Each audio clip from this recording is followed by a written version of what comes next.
we're getting more information about all of the contacts between Trump campaign officials and Trump associates with Russians before, during, and after the election.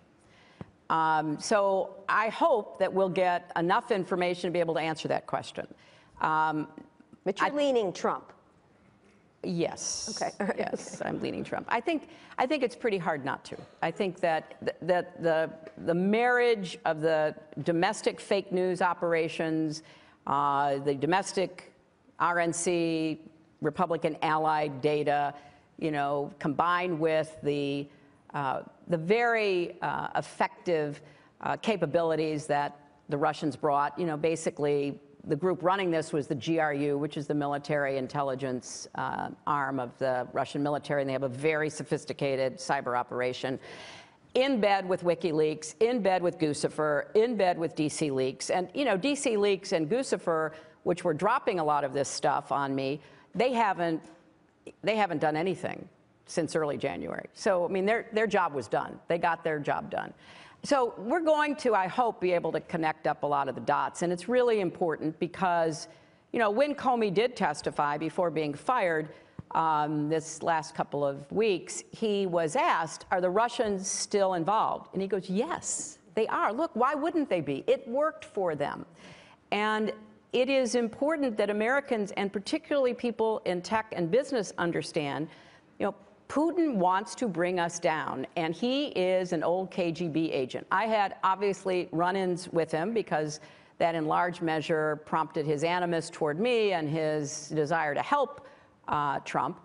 But it is deeper than that. It's way beyond me. So with respect to the platforms, I am, again, not exactly sure what conclusions we should draw.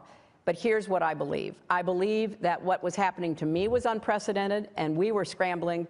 We went and told everybody we could find in the middle of the summer the Russians were messing with the election, and we were basically shooed away. Like, oh, there she goes, vast right-wing conspiracy. Now it's a vast Russian conspiracy. Well, it turned out we were right, and we saw evidence of it. We could track it, and we could not get the press to follow it, and we never got confirmation. Remember, Comey was more than happy to talk about my emails, but he wouldn't talk about investigation of the Russians. So people went to vote on November 8th having no idea that there was an active counterintelligence investigation going on of the Trump campaign.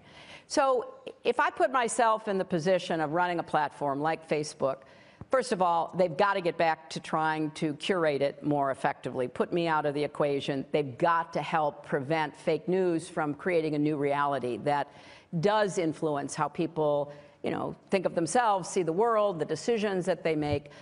I don't know enough about what they could have done in real time. It wasn't like we were not having conversations with them, because a lot of the people on my team were. I also think I was the victim of a very broad assumption I was going to win. It doesn't matter what you do to her. Victim that you were going to win. Yeah, just, everybody. You're talking about Nate Silver and the Times. She has an 88%. Yeah. No, she has an 89%. Yeah, chance. and I never believed that. I always thought it was going to be a close election, because our elections are always close. And, if you have an R next to your name or a D next to your name, you end up often falling in line to vote for your candidate. So I think a lot of people, we'll get to that after the election. We're not going to worry about it right now. And that turned out to be a terrible mistake. Hey there, thanks for checking out CNBC on YouTube. Be sure to subscribe to stay up to date on all of the day's biggest stories. You can also click on any of the videos around me to watch the latest from CNBC. Thanks for watching.